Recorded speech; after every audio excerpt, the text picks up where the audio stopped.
দিনটি ছিল 18ই মে, রবিবার। আর আমি চলে গেছিলাম ক্যালকাটা ডেফ অ্যান্ড ডাম স্কুলে।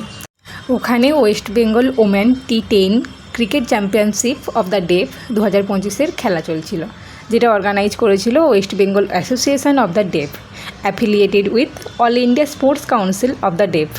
যাই হোক, ওখানে গিয়ে আমি রীতিমতো অবাক হয়ে গেছিলাম। আমার দেখে খুব ভালো লাগছিল, ডেফ মেয়েরা কি সুন্দর করে ক্রিকেটটাকে মন প্রাণ দিয়ে খেলছিল। ওখানে অনেক গুণী মানুষজন উপস্থিত ছিলেন। সিকিউরিটির জন্য 2জন পুলিশ ছিলেন। স্কুলের প্রাকৃতিক পরিবেশ তো এমনিতেই অসম্ভব সুন্দর, তার উপর মেয়েদের ক্রিকেট খেলাটার জন্য ওটা আরও আকর্ষণীয় লাগছিল।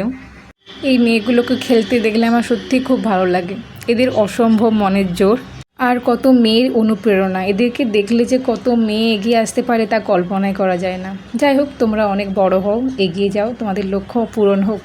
এই ছিল আজকের সুন্দর একটা মুহূর্ত কাটানোর গল্প। কেমন লাগলো অবশ্যই জানিও।